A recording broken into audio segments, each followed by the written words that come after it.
So thanks everybody for joining. This is our first experience with Zoom bombing. So thank you. Thanks for hanging in there. And we have 69 folks right now. Hopefully no other Zoom bombers will show up. And I just want to remind you, Coaching Agile Journeys in collaboration with Open Leadership Network. Please visit coachingagilejourneys.com, especially if this is your first time, and register for our upcoming events. Next week, we actually have Ryan Ripley with Fixing Your Scrum. And a lot of other events coming up, so please check those out. Coaching Agile Journeys is, I think, it's the first virtual Agile community. We've been doing this for 4 years. Of course, now everywhere is going virtual, and I just appreciate everybody's engagement in our community, and we do this all on our own time and funds. So we have some co-hosts here, Kristen, Mark, Isaac, perhaps Jeff, of course, and myself. I don't know whether Lori's attending, and without further ado, because we are already 5 minutes past, I am going to turn over to Bob, and we're just so grateful to Bob. Bob showed up as an honored guest at the Open Leadership Symposium, embraces open leadership principles, and of course, a very accomplished Agile coach, trainer, mentor, and everything else. So Bob, without further ado, I'm going to turn it over to you. Thank you so much for sharing your time generously with us today. Oh, it's my pleasure. So where does culture come from? And top down, inside out, bottom up, all three, all question marks. So I don't know. Sometimes I think about that.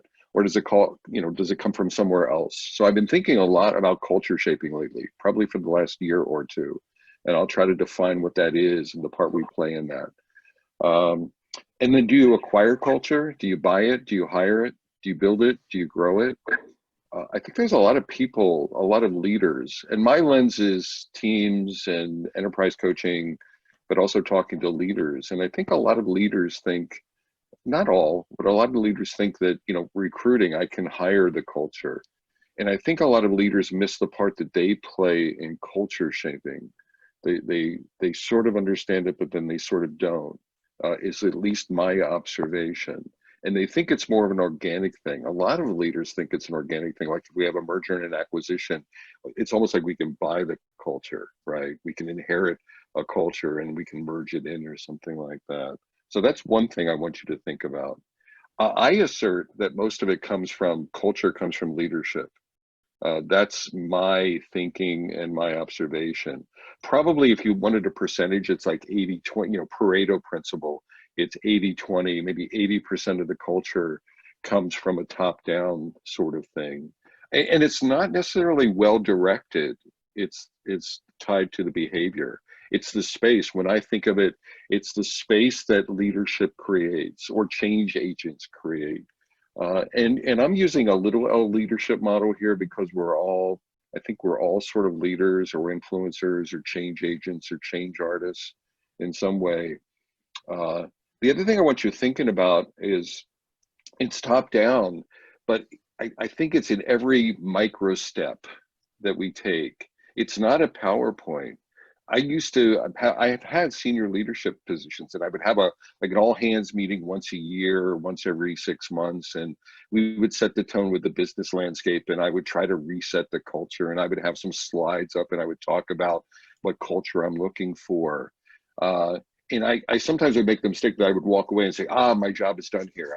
I've set the culture. I've done the magical, PowerPoints, and I've made statements that I'm sincere about. So it wasn't flippant. The other thing is I worked with other leaders, so it wasn't just my voice. We created a consolidated leadership view. But I'm actually thinking that it's in every step we take, every action that we take, every goal, every directive that is made, like one step at a time. It's sort of like these micro steps or these baby steps of things we do, of behaviors. And it's behaviors I would do, and every leader that reported to me would do, and coaches would do, and managers would do, and teams would do, etc. It's like a baby step. I also want to emphasize that we're all leaders in some way, meaning we're all, from a culture shaping perspective. Isaac and I were talking, I did a newsletter today, and we were talking about, I was teaching a certified Agile leadership class. And one of the things that's bugged me, and I called it out in the class, and I brought it to the attention of the attendees, and I was trying to sort of shift their thinking, but folks were rolling their eyes. When there was a problem, they would talk about, oh, it's a leadership problem, and their eyes would roll. And it was almost like they would look up. It was funny. It was like watching people like look up to the heavens. And it's like, leaders are the problem. We're not the problem. Leaders are the problem. And I finally just timed out. I'm like, we're all leaders. And from a culture shaping perspective, I actually think they're shaping the culture. So that eye roll becomes part of the culture. That you're setting, like you're setting the state of how leaders are perceived in the organization with all of that. Let us all be the leaders we wish we had, was a Simon Sinek sort of quote that I have on a slide. We need to really be cognizant of our shaping responsibilities. I wish I had this slide, but I'll describe it to you. There's a Jürgen Apello Management 3.0 slide, and he talks about, I'm just going to read it, the culture of any organization. And you may have seen this. He's had this common slide in some keynotes and things. The culture of any organization is shaped by the best behavior the leaders are willing to amplify, right? And so, and it's a temperature gauge. I had a young man who attended a workshop I gave one time, and he did a graphic for me, and I love this graphic. And it's like a thermometer. And at the top is, like at the bottom is red, and then the middle is yellow, and the top is green. And so he associated the line between green and yellow with the best behavior the leader amplifies, or the leader supports, or the leader gives bonus checks for, or whatnot, right? Or talks about in annual reviews. And then what's even more interesting to me is at the bottom between red and yellow, it's the worst behavior the organization is willing, or the leaders are willing to tolerate, if that makes sense to everyone.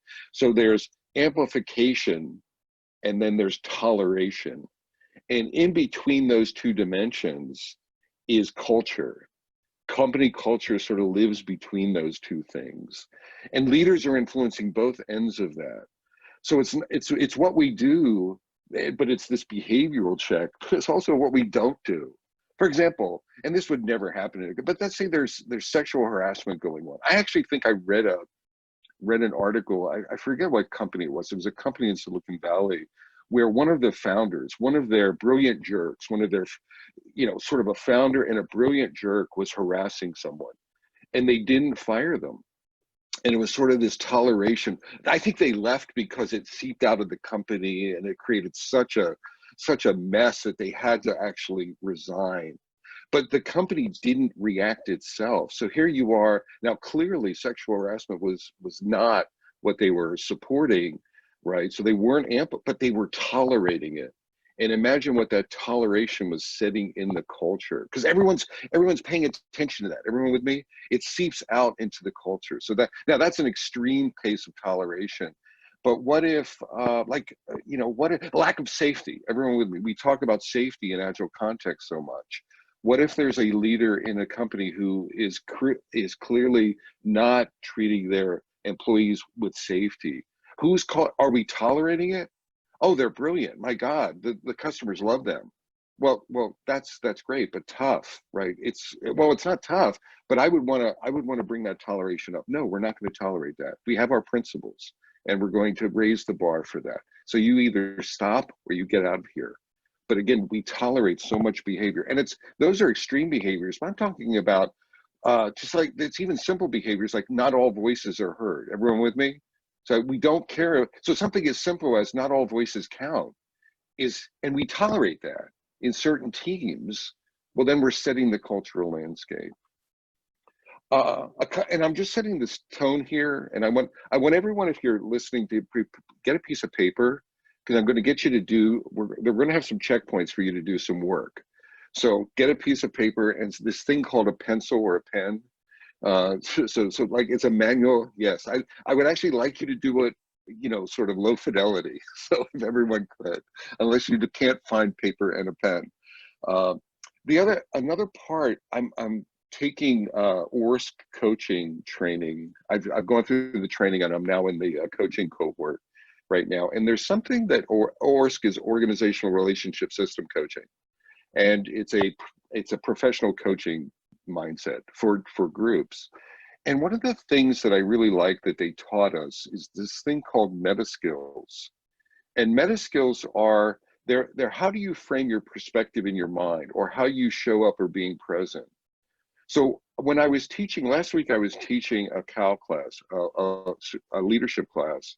And one of the things I've started doing is setting the tone of how am I going to enter the class? How am I going to enter the space?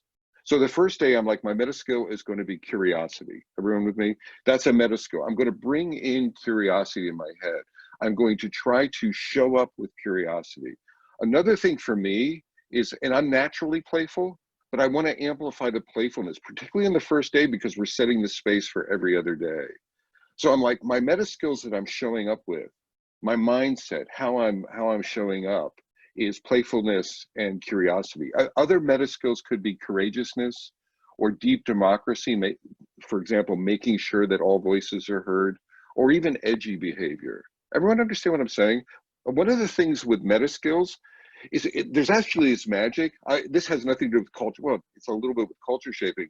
When you show up that way, guess how the room sort of mirrors you. If I show up with curiosity, guess what you see in the class? Curiosity. They mirror how we show up without ever saying the term. You actually don't tell them what your meta skill is. It's your mindset. It's how I'm showing up. I think that is related to meta skills. The eye rolls. Eye rolls are setting a tone without ever opening our mouth, for example.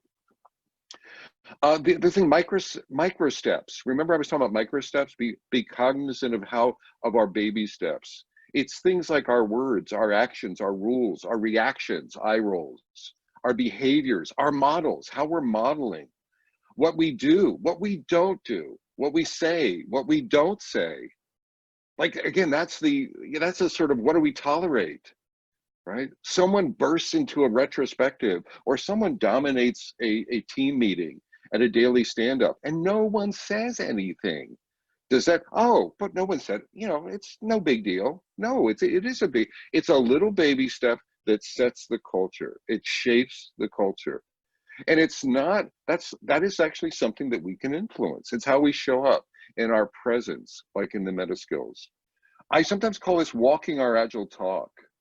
There's too many people, I see too many leaders and too many coaches for that matter, and I fall into this as well. We talk a good game, but we don't walk a good game, right? Whip limit. I'm not even going to ask you, but how many of you before the virus, so now it may be different, but before COVID-19, I never met an agile coach that didn't have a whip limit to the moon, but here they're hammering on their coach, the folks they're coaching. Oh, whip limit is terrible. Oh my God, your portfolio is out of control. You need to control that.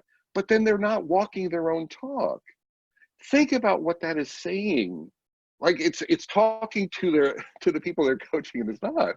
It's like, just do what I say, but not what I do, right? It's a funny thing. So it's walk that. The other final thing in our micro steps is we get credit when the going is easy, but when you really want to check your micro steps is when the going is tough. Everyone with me? Like, do we have safety when we're behind schedule and the board is beating us up? That's the real check for that. Are we really walking our agile talk? So I have these 10 things that I want to talk about, and I'm going to show you. I want to do a scaled 1 to 10. Are you doing none of it? Or if you do, 10 would be yes, we're nailing this. So I'm actually going to ask every one of you in each one of these sort of culture shaping activities or thinking points to assess yourself and your organization. Everyone with me? Yourself personally and your organization. So 1, I'm doing none of it. 5, I'm in the middle. 10, I'm just slam dunking this thing. So the first one, and these are just, I'm still developing this talk. So again, I may change some of these things. It's sort of a work in progress. But the first two steps for culture shaping that I want to talk about is vision and why. So vision, why, and going first. So there's 2. The vision why. There's a clear vision that is articulated. Everyone understands the why behind your strategies and supports them and largely buys into them. And it's a compelling vision. There's clarity around the why. Everyone with me? So that's it. And we're doing that in a baby step fashion. It's not in a PowerPoint. We're explaining the why. We're talking about the why. We're articulating the why. We're walking the why.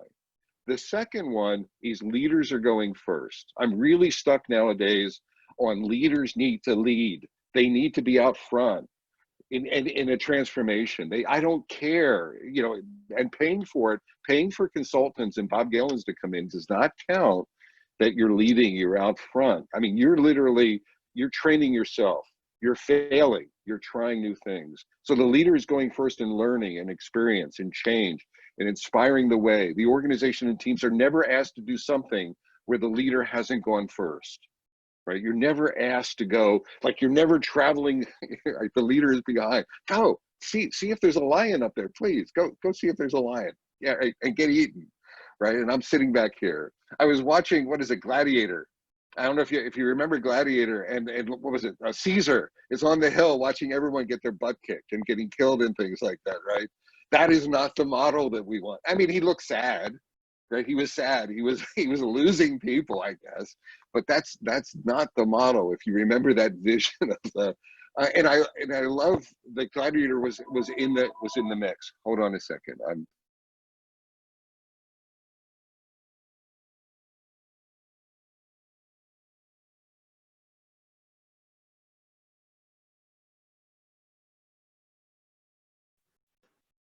While you're muted, Bob, I wanted to share that some people Sorry about that.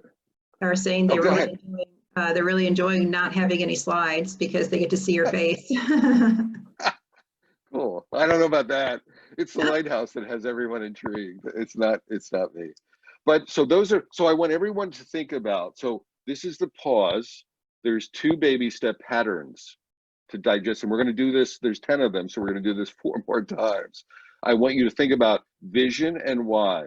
Are you walking it, talking it, articulating it on a scale of 1 to 10? And then how is it organizationally represented? Everyone with me? And it would be 0. Don't get caught up.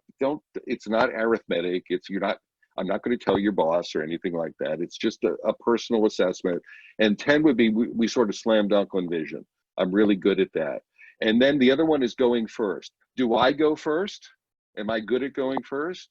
And organizationally, and this is an aggregate across our organizationally, are we going first? So everyone, take 30 seconds and jot that down. Vision, why, going first.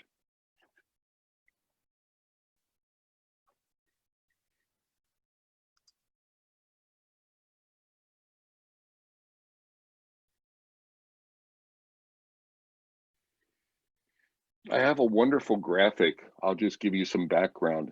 There's this thing, another way of thinking about your why is, are we providing a true north?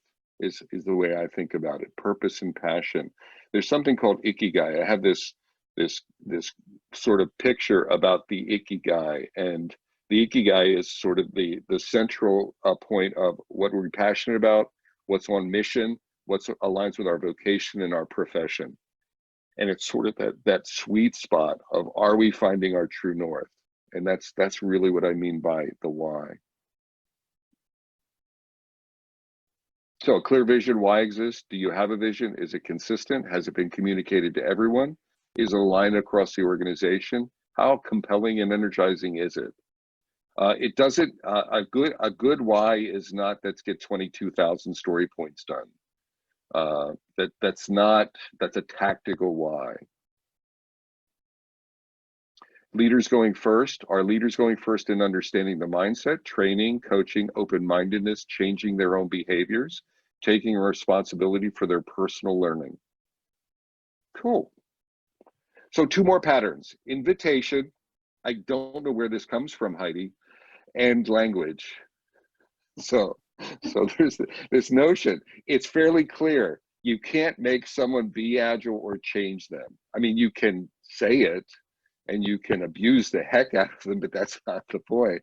You can only show them, inspire them, and help them. Invitation is your most powerful tool in transformation. So this is the 3rd area. How invitational are we? right? Are we at all levels of the organization? The fourth area that I want you to assess in is our language matters.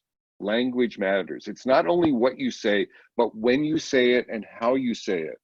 And when I say language, I'm talking about words, tone, body language, the eye rolls. They bug the bejeepers out of me. It's like, and this workshop was for leaders. We have leaders doing eye rolls. They're influencing the entire organization. Let's be clear. Let's be precise in what we're doing. For example, are we using I, me language or we team language? I can't tell you how many leaders that they talk about me too much, right? It's just me, me, me, me, me. Or they'll talk about shared goals and objectives, but then it's really how it applies to them. So this notion of invitation and this notion of language is really crucial. I'll read to you my little assessment. Now's the time to think about invitation, like invitation-based adoption. It's simple. Are you imposing Agile on your group's teams, or are you inviting, engaging folks in the decision and journey? And if inviting, how broadly is that happening? And what happens when folks opt out? How do you handle the notion of an opting out? Are they ostracized?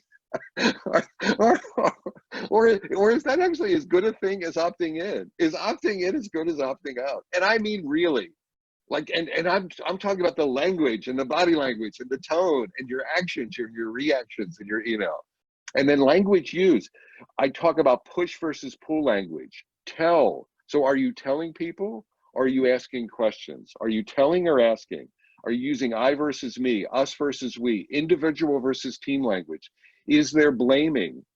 Are you using language like who caused the failure of that sprint? Right? And let's be careful about that. And consistency is important here. So, and my point is, even how do you react under pressure? The real measure is when how are you acting when the pressure's on? And we should be reacting, right? We should be grounded on that. So I'll give you 30 seconds. You now have a 1, a 2, and a 3, and a 4. Everyone with me? And a scale of 1 to 10. And you're both looking at yourself, and be honest with yourself. Don't blow smoke up my platoon. I can smell that even across Zoom. So don't. I want honesty here. This is a safe environment because no one's going to look over your shoulder. So I want you to really seriously assess. And I want you to assess the organization. Don't blow smoke organizationally either. So I'm wondering if now, while people are thinking about that, there's some questions that are relevant that have come up that people are pinging to me. Is now a time to ask. Sure. What happens to people who don't want to adopt Agile XP TDD? Is that okay and we leave them as is the question? I think we talk to them and we figure out. I don't know if it's as stark and as binary as they adopt TDD or they don't adopt TDD.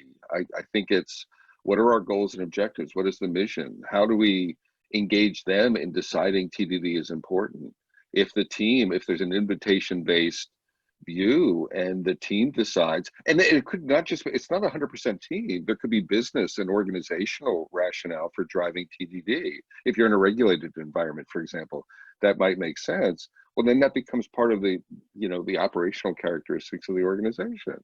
But I think you explain that, you talk about that, you engage folks in that conversation.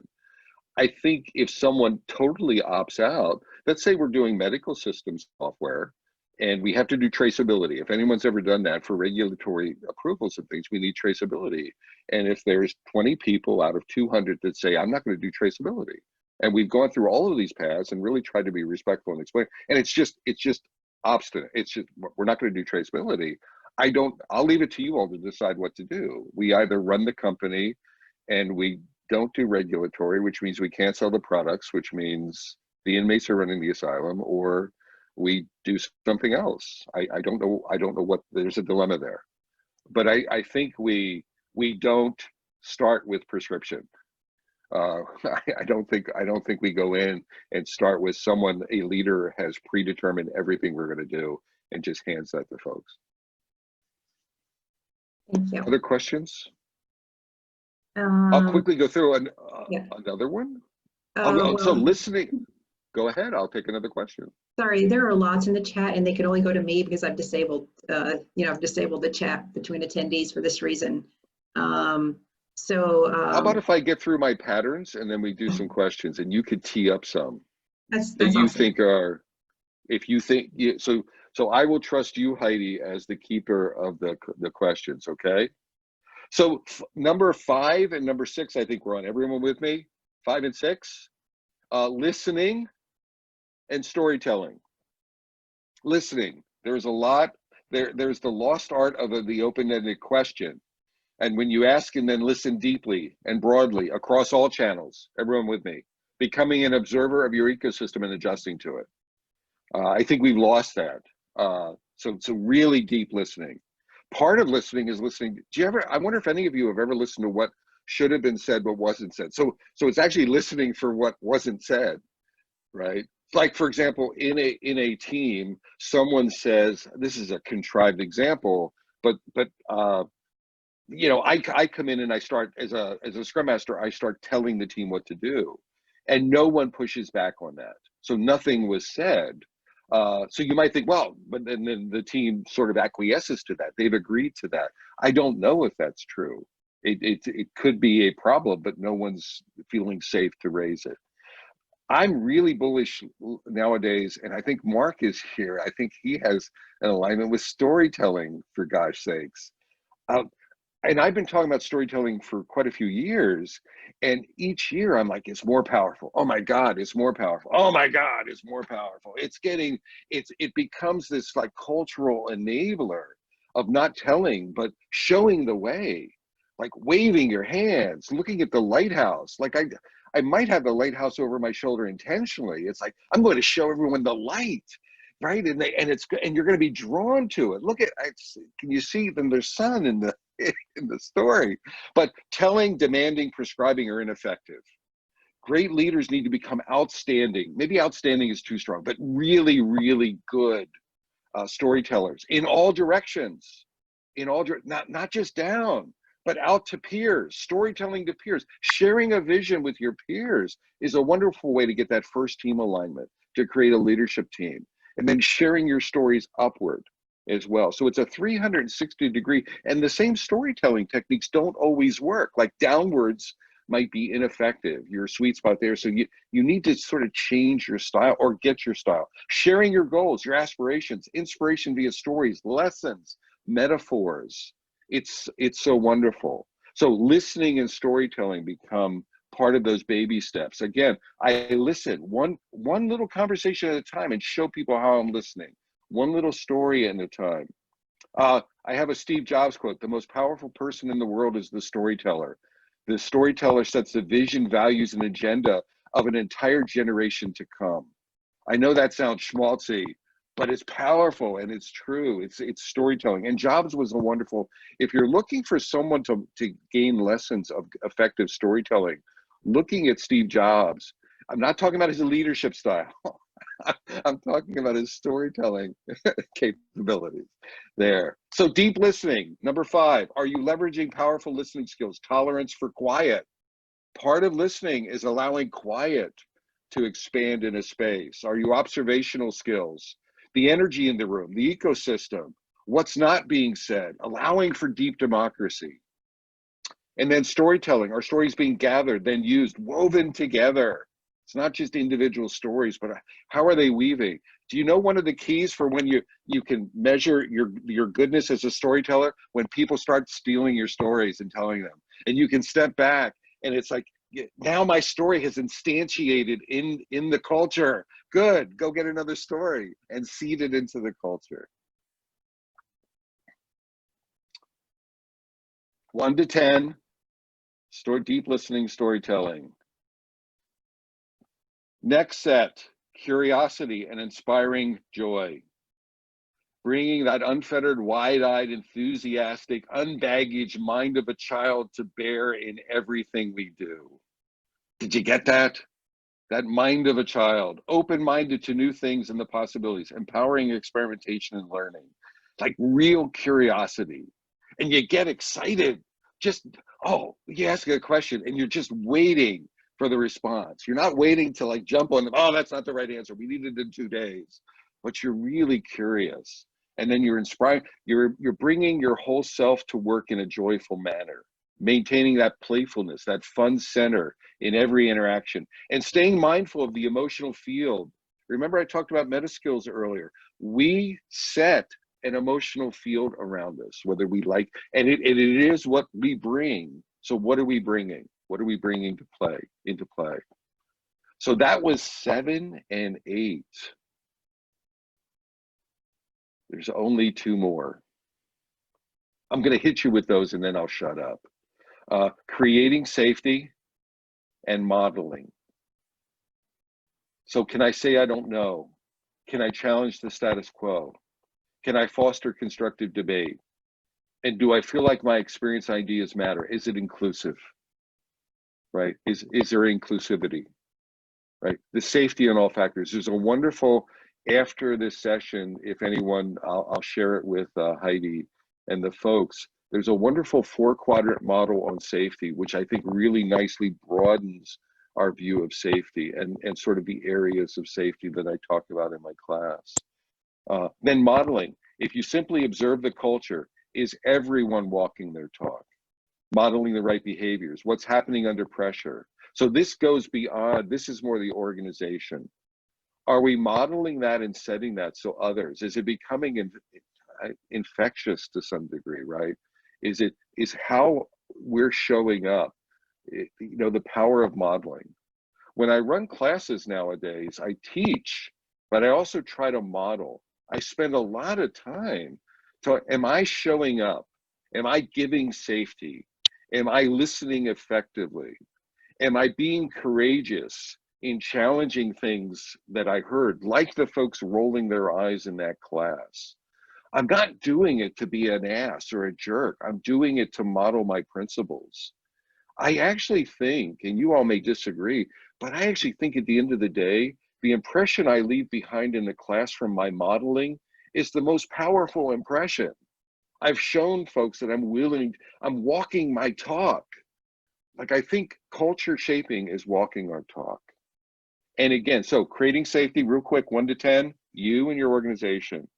Are you applying those 4 dimensions of safety? Learner, challenger, collaborator, and inclusivity. How do you personally feel safe along the dimensions, and what about others? And then modeling, if you simply observe the culture, are folks walking their talk? Are you walking your talk? To what degree? And be honest, right? Because then we can improve. Then we can look at that and we can improve. So you should at this point have 10 areas, 10 baby step areas, and an individual in an organization. So what I'd like you to do is reflect. I want to do a time check. We have a few minutes. I'd like to give you 3 minutes. And this is the question of how do you shape up? And now I want you to be kind to yourself, non-judgmental. So do not feel bad or anything. I want you to just look at it and embrace the truth and say, what are your top 3 personal strengths out of all 10? Where do you really feel like you resonated? What are your superpowers in those 10 areas? And how about the top 3 for your organization? Because this is the area where you want to leverage these to continue to positively culture shape in an agile direction. Everyone with me? Right. Then what I want you to show some vulnerability and look on the other side. And what are your top 3 personal challenge areas? And how about your organization? And put a little thought into how you might mitigate them or reduce them, maybe by leveraging your strengths. So if everyone could do that, maybe Heidi could, so I'm really sort of cutting it at the end now. Heidi, I have some closing thoughts, but if there's some questions, I could handle them while people are doing that. Cool. By the way, someone had asked the question, creating safety, learner, challenger, and what were the other 2? I was copying questions, so I missed that. There was 4 areas, dimensions. There's learner, challenger, collaborator, and inclusion. Thank you. And I'll make sure I share that with everyone. Okay. So there are a few questions I will ask in the chat. So first one, Marcy, The thing I struggle with as an Agile coach, and I'm actively working on improving, how to know when to switch from teacher speaking more to facilitator or actively listening more. Do you have any tips on how to know when to switch or how to know when to do which? So switch from what to what? From coach to? Teaching, like teacher to facilitator. I'd actually like to add coach to that.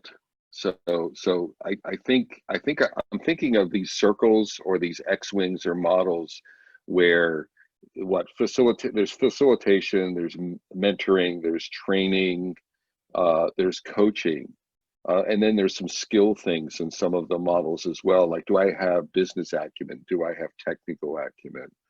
Um, I think when I plan a coaching engagement, one of the things I try to plan is how am I going to enter?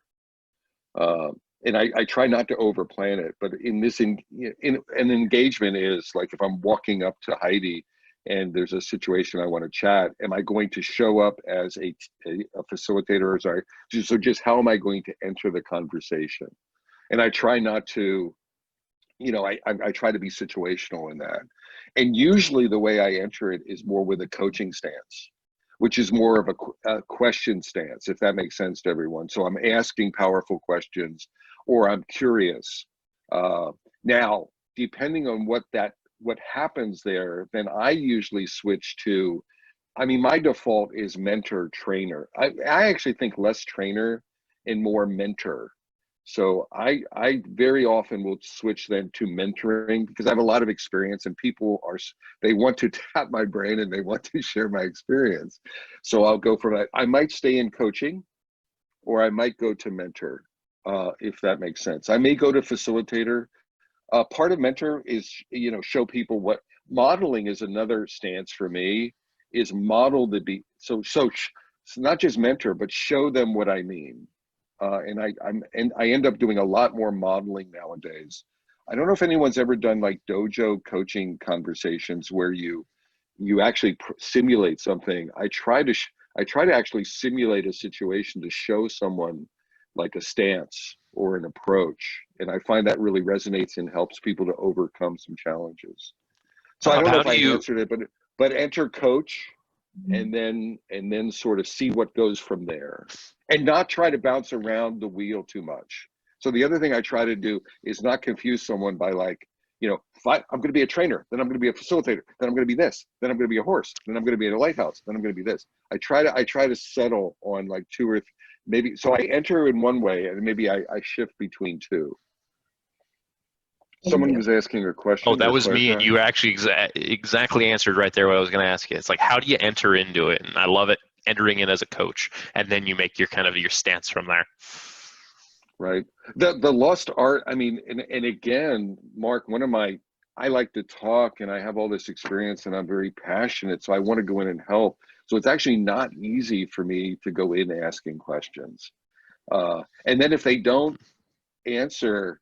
If there's a pause, then it's even harder for me to deal with silence because I want to fill the silence. But I think that it's important to do that. So not jump too quickly would be another piece of guidance, right? Oh, there's silence. They gave me 10 seconds of a gap. Now they need mentoring, right? So allow a bit of a lag. So I always go off the rule of it's like the 20 seconds of awkward silence. Yeah. You let it go, and if you can hold it for 20 seconds, someone else will fill it. Exactly. Sing the happy birthday song, just so you can. Yeah, there you go. Any other questions? I hope I touched close to that one. Yeah, thank you for sharing.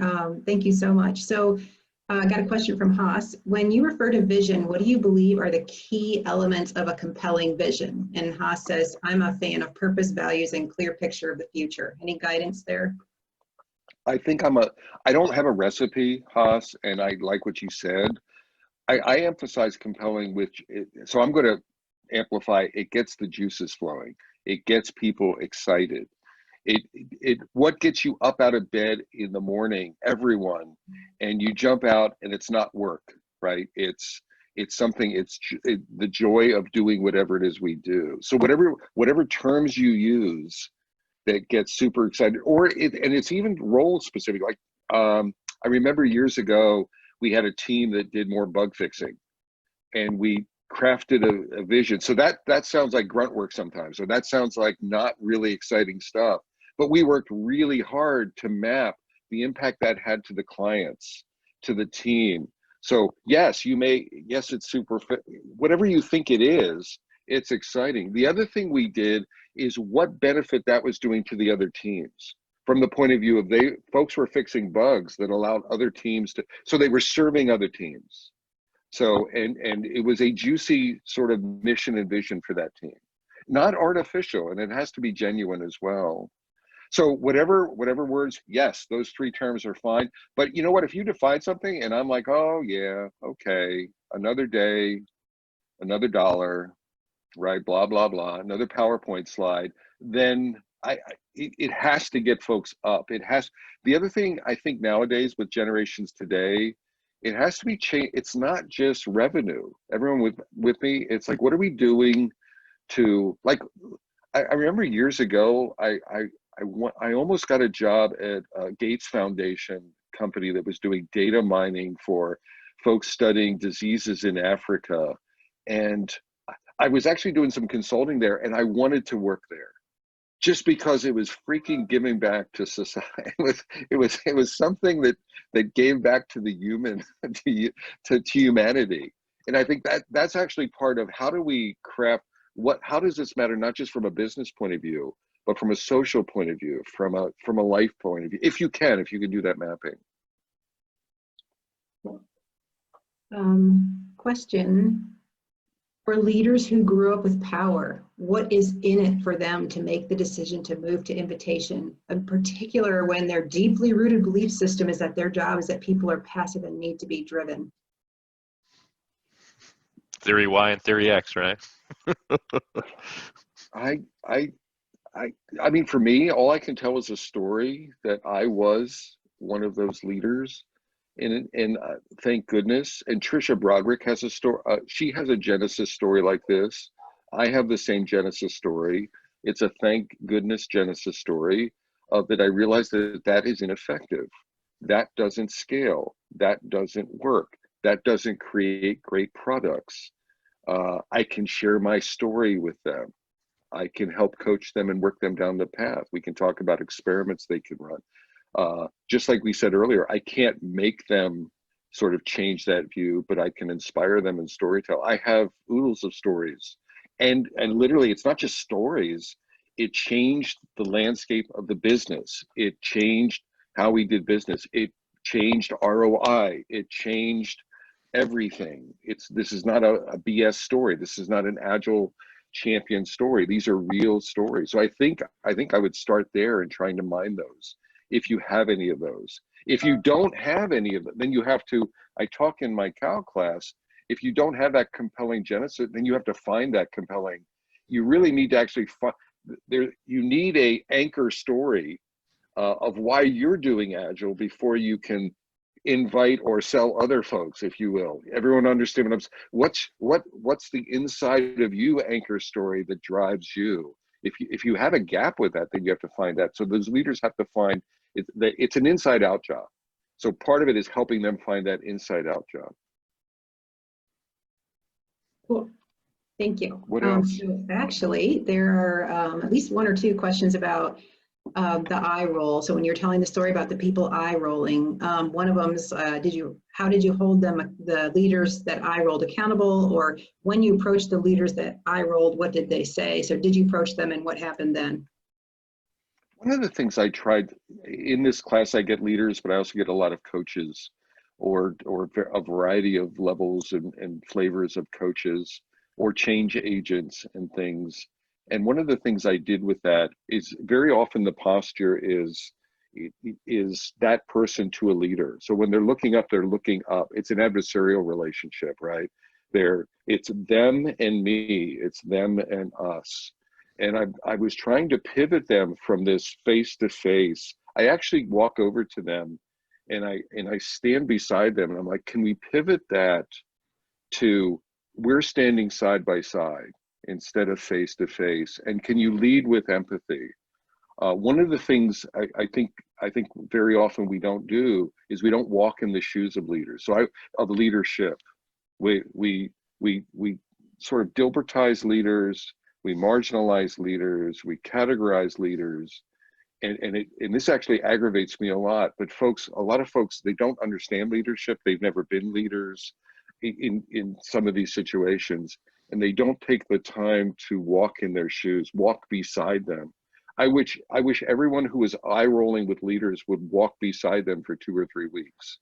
They would watch them get beat about the head from the board or from the CEO. That's not to say you give them a get out of jail free card, but we need to enter with empathy. So that's where I was shifting with them. Understanding and empathy, start there. Humility, you don't know, so figure it out. And then start partnering with them and start from the position of how can I help you? So now that I understand you, can I partner with you, and can we go on this journey together? So I was trying to shift them. So I literally that's the hard thing in virtual. So when now I'm doing this class virtually, it's hard for me to spatially change things, but literally changing the spatial from me talking to Mark like this and him talking back to me, it literally changes things when you move side to side and shoulder to shoulder. And we start looking at the challenge. The other part of it is looking at the challenges of business that we have to solve together. Everyone with me? It really it changes the views. I'm giving you a little bit of an ORSC sort of coaching technique there, but it can be very effective.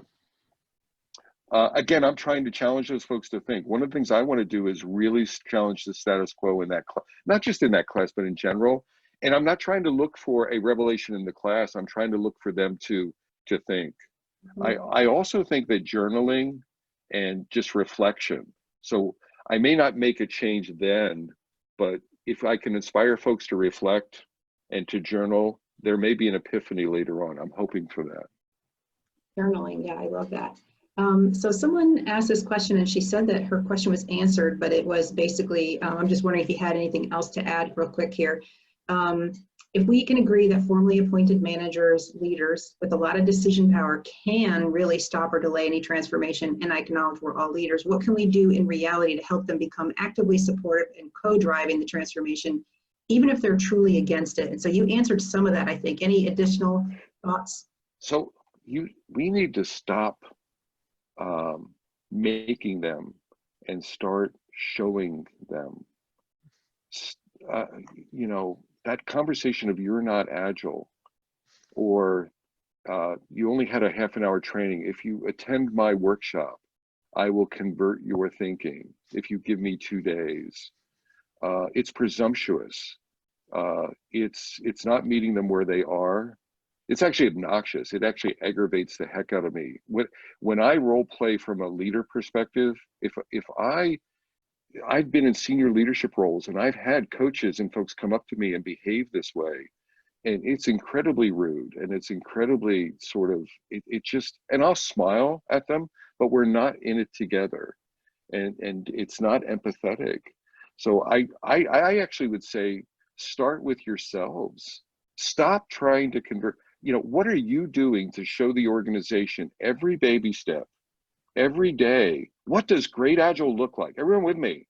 What do great behaviors look like? You show the freaking organization what it looks like. You don't train anyone. You don't coach them. Don't coach them. Don't train them. Just show them what excellence looks like. It's undeniable excellence. And even when the pressure's on, like courage. I can't tell you how many coaches, when I go into an organization, the internal Agile coaches, it's like they give me a list. Bob, you're here. You need to coach people. These are the hard conversations that we've been avoiding for the entire year. And damn it, they're not listening to us, but we're not telling them anyway because we're really afraid of it. So, but you're here. You make the big bucks and you're not going to be here very long. Can you have these conversations with folks? And I'm like, yeah, I can, but damn it, why haven't you been walking your talk, right? I think one of the 5 Scrum values is courage, right? And why aren't we walking that talk? Or speaking truth to leadership. Anyone ever hear that, right? Speaking truth to power, right? When was the last? Again, I know everyone who's listening here is not a candidate for this. So this is just, you can send this video to them of this. But I think we really need to, and myself, we need to walk our talk more. Imagine a place where we coach someone and they're seeing us be courageous time after time after time. And then we're challenging them on their courageousness. That's a level playing field. That's a place where we can coach from. It's I hope, interesting. Heidi, go ahead. Oh, I was gonna say it's interesting too, because a lot of my experience has been a lot of times leaders want to hear that, but it's folks being afraid to approach them, not realizing that they actually want to hear it, and so it's this weird middle ground Well, you're in. they don't all want to, but you're absolutely right. You're absolutely right. It gets their attention. It's funny. It's sort of cut to the chase. We do some crucial conversations or radical candor exercises in my CAJ workshop, and we do dojo based things, and I was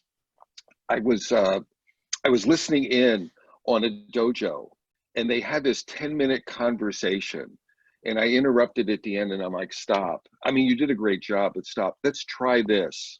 What was the problem that you were trying? Oh, it's this. I'm like, I want you to lay that on, right? So let's rerun the dojo. You have 2 minutes to cut through all of the smoke and get it on the table. And the person got it on the table beautifully. And what was interesting is the person who was playing the leader responded totally different. And they responded beautifully to it. And in 2 minutes, they had this wonderful closed conversation. I know it was a simulation, but it was a simulation when they were sort of tap dancing and playing games and things like that. And just this notion of like Mark, what you're cut to the chase. Mm-hmm. They can handle the truth. So again, they have to step up, but what are we doing to show and challenge and walk our talk? And then that's the measure for them as well. What are we all doing to show and walking our talk? Then you get a really cool story between you there, right? Absolutely. Oh my goodness, yes. Yeah. Heidi, I know I'm rambling. I think we're out of time. Yeah, we are at time, and Bob, thank you so much. Had a great time. I hope everybody did. We had almost 90 people joining at the high, and so grateful for the time that you gave us. It was so valuable. I'll be sharing there's like 2 outstanding questions in case you decide to answer them on your blog at some point. I can. Awesome. I will, and I'll make sure I get you the slides. I also did a survey that encapsulates the questions that we went through. So I have some links and stuff I'll share with you guys, okay? Awesome. Thanks everybody for joining. Super appreciate it. Glad to see everybody's faces also who is able to join. See you next time. This was fun. Thanks, guys. Thank you, Bob. Everyone. Have fun. Be safe. Thank you, everybody. Bye, guys. Bye.